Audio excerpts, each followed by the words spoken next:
Imsipolo uNkulunkulu wamthwesa amandla. Baba wamthwesa amandla. Abagulayo nabahlupheki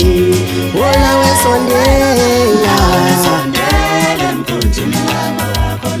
Africa worldwide umhlaba wonke jikelele labingelele lishide lemhlophe MC Polobas bathu propaganda yasabeka kwesixifisa singasuki.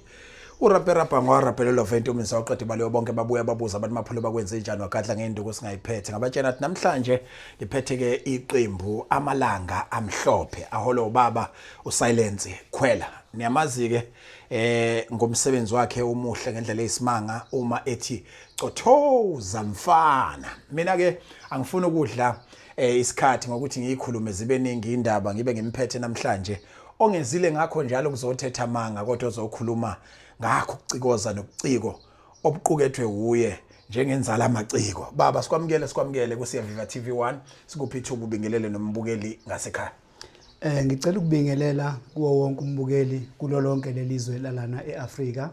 ngibingelele nangasekhaya kwelasendwedwe emalangeni esigodini saseNonoti ngaphansi kokukhosi kwaNgcobo ubaba uThula Sizwe lona unibingelelayo njengamanje na uSilence wakakhwela ozalo mafahleni kaMcetshwa kwaYibhebhu lwabamazi ukuthi usakala umqubo enkomo ngamafahleni okho omama Mkhize noMabhengi siphethe saqhuma phansi kwentaba uNonto bemaqede kwavungazela sonke isizwe samalanga kwangesiphethe wumfulo ongasho alula umaxowana amabili umathandeza abantu ezabo sibahlalele usididi senkomo yakhe yashayizwa umthili emzini kaMcetshwa umzondo onuke kabi usukwanukela amaqoqo khothe ngayikhothe ayikahlela ngeke ngiqede ngajikela ngalo yashona noNhloso uyehliwe ungiqede yemadoda umqubo njani usakala umqubo enkomo ngamafahleni okho omama Mkhize noMabhengi awusuka hayi man ukuthi bawukhame yokwenzani kodwa ikhona indaba ngoba abantu bayakhula bondliwe ithele zaphuma lapho kunjalo baba kunjalo cha ningizimu Afrika ngaleyo ukupholisa amaseko sizobaba fishane kakhulu sizokhuluma ke nobaba uSilence Khwela ngaphansi kwesisekelo kanye nomkhombandlela wobuciko la isisho khona sithi iqembu amalanga amhlophe lenza muphi umculo uhlobo lomculo enwenzayo senza ucothoza uhlobo lomculo wesicathamiya ninesikhathi esingakanani kulomculo 35 years silumkhakha mina ngingumholi mhlawumbe ngaphandle kwaleli qembu amalanga amhlophe likhona elinye iqembu ke wayibandakanya kulo ngisuka kude kakhulu ngoba ngiqale ngiculiswa obhuti abadala ngo89 obhuti Sekisi noSimendlela noThemba kuthe ngo1991 ke ngase ngisungula mina umculo sengibodi ngizokwazi kuyimela ngaqoqa igenge sasinojabulani Macaba uGazilami noMasovunga kaNgcobo sasungula iqembu laholwa yimina leza kuthe ngo93 kwakhona icassette esilenzayo kwathi ngo95 futhi kwakuseyi demo cassette leza siyenza ngo93 sayiyaphasiswe wesivili ngo1995 sayegoli Musa Shabalala sengiyokwenzela icassette ke album ephelele shuthi kuhambe kwahamba ke sambe siperforme ekoleni kuba khona ama concert ngasekhaya safika nje eDurban station nabo Shangasi kombili sasiperforma lapho nakodulela enkantolo yenkosi yangakithi kusho ukuthi ke kwase kuba khona uhamba kwegenge ngokwezifo ngo2009 ngoba khathi singisungulile ngo1991 ngezimethile the ngo92 kwashona omzala bethatha umlilo bakaMacaba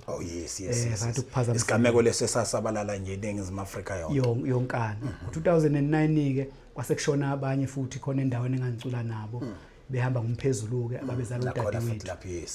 kwaphoqa ke manje ukuthi iCD engasethi ngiqala ukuyenza yama futhi sathi ukuhlala ke siphelelwa amandla ngesimanga sokuvelelwa igameko the ngo2012 ke mhla ka18 September ngase ngisungula leli qembu kamalanga amhlophe ngaliqamba ngegama lesizwe senkosi saqala ke lapho ke seza nayo ngithe mase ngibona ukuthi njengamanje ngoba uNkulunkulu sasigcinile akekho asamthathile ngase ngithi bafowethu ake sizame ukuthi sibuyele estudio futhi senze umsebenzi ophelele sise studio ke njengamanje umsebenzi wethu phakathi nendawo asakawuqedeli sokuqedela nje before June bese uyaphuma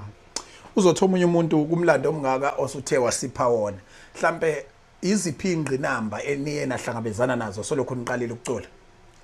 ingqinamba esihlangabezane nazo yizona lezi engichazayo ukuthi besivelelwa isimanga sokuthi sithi sesibambe kahle sesiqala ukubeka inhlo sesifisa ukuzenza vele uNkulunkulu bekhona isigameko esiphuca bona asiphuce bona ngasiphuca umuntu oyedwa asiphuca abantu abaningi kanye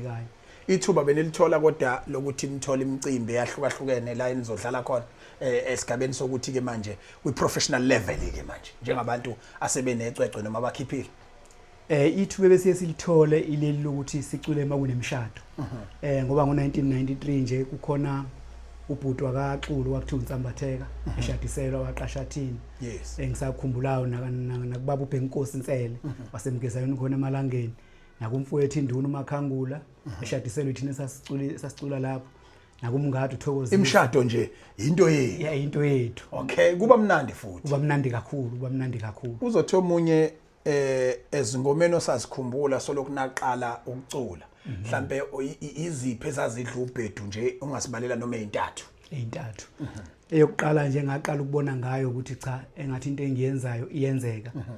yayithi kuhle kumhlophe emalangeni engayiqopha ngo1991 kuhle kumhlophe emalangeni yayibalula isizwe ukuthi isizwe sakithi imaphi inkosi yakithi esiphethe ubani umfulesi uphuza usiphuza muphi okay kwazothi ngo 2009 ngase ngakho ingoma ethi washa umlilo kaZokhele lekhuluma ngokhokho benkosi yami engiphethe ubaba uThula Sizwe kaStenga kamadoda kaBhacela isekhona namanje ngiyakwazi ukuthi ngidlale kuzothi ke sengiqopha ke manje kusuka ku2012 kuyale kwakhona ekhuluma ngokuthi gijimani yokhuza konakele esikoleni izingane zobaba sithi ziyofunda kanti othisha bayoyishela beyijolisa esikoleni isekhona futhi namanje namangikhipha nje leli cwecwe nayo iyobe ikhona leyo ngoma uzothi omunye umuntu ke iziphi izinto ezizinkinga enifisa ukulekelelwa kuzo noma ezizifiso zeqembu ukuthi ayiqembu liyafisa ukubona ukuthi kwenzeka kulona noma lithola ukuthi noma lifika isigabeni sokuthi yebo kusho ukuthi engingakusho esikufisayo ngoba siyazethemba ngalesiphiwo sesiphiwo uNkulunkulu siyafisa ukuqasheka nothi emshadweni kuphela kunomluphi umhlobo lomcimbi ngabe komasipala umuntu ofisayo ukuthi esiqashe sikwazi ukuperforma sikwazi ukusabalalisa ikhono lethu ngoba njengamanje sesicula nezingane zethu ukuze sithi masikhathala siyishiya indima kuzona zikwazi ukuqhubeka ngoba zizobe zibona ukuthi cha kuyasebenzeka kulomkhakha nampo baba beqashwa ngisho umasipala kube khona omncane abakucoshayo okay uzothi omunye umuntu ke ninaziphi inhlelo kusuka manje kuyaphambili inhlelo esinazo njengamanje na yizona ezokuthi besifisa ukuthi siqedele lo msebenzi esiwenzayo bese sikwazi ukuthi siukhiphe sihambe siyiveza ngoba njengamanje njalo ngenyanga kuba khona la siperforma khona ukuyiveza ebantwini ukuthi hayi basibhizi kakhulu ayikho inyanga esingaperformi ngayo nikhona einkundleni zokuxhumana khona indlela enitholakala ngayo iyona yipi nitholakala engcingweni noma nikhona ku Facebook kanjalo njalo okwamanje na besingakabi khona kodwa siyatholakala engcingweni besisaxoxilene gang ukuthi sifuna ukuba nepage la Facebook ukuze umsebenzi mawuphuma ukwazi ukutholakala kalula ingcingo esitholakala kuzona ke ikhona inamba yami ethi 076 178 2525 asiphinde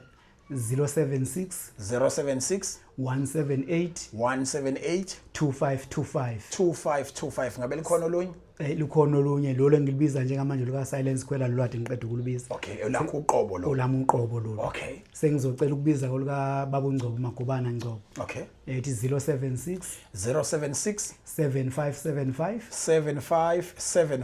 328 yebo siphinde futhi 076 7575 328 izona inombolo ongakwazi ukubathinta kuzo mhlawumbe ufuna ukubabhuka mhlawumbe kuneyingxoxo ezithile ofisa ukuyixoxa nabo mhlawumbe ufisa bezonifundisa lolu hlobo lomculo elilokho elivele njalo njengoba sikhuluma sizonibukisa bedlala nokwazi ukubona ukuthi ke abantu abagijima kangakanani enhla nasezantsi eMpumalanga nasentshonalanga ichannel obuyibukele usiya Viva TV1 elakho elamigama ngo-MC Polobas bengihambi ngedwa ngihamba nobaba uSilence Khwela iqembu amalanga amhlophe siyabonga basibonile basithanda thina ngale ngoma yethu uthi basibonile basithanda bonke abantu khona la lapha wayojabula bonke abantu wajabula bonke abantu bona lapha basibonile basithanda ingakho namhlanje basicelile lapha siyambingelela nonke sizwe sakithi kwelakithi endwedwe lapha enonoti okwemnamani kwelakithi nasehoqweni kwelakithi nasendaka kwelakithi sanibonani lapha emsililini nasemgeza nyoni kwelakithi kangosa siyaviva thina lapha nkosi yami khona basibonile basithanda thina sikhiya ngengoma jabulani bantu bakithi siyaviva thina ngengoma yethu uTV1 siyacela lalele nansi ingoma yethu abaningi basibonile babo siyaviva thina ngengoma yethu baba uTV1. Mkhulumwane Herbal Life sakha ekhaya products siyahlola siyelapha sibuyisa isithandwa sakho sibethela uthando sinenduku yokuqonywa umuthi womsebenzi nomuthi wesikhundla nomuntu wakho siyamkhiya senza nokunye okuningi eThekwini siku 114 Joslovo eGoli siku Chris Street Market Building sithinde ku 065 929 1574 noma ku 079 710 8120 Mkhulumwane Herbal Life sakha ikhaya.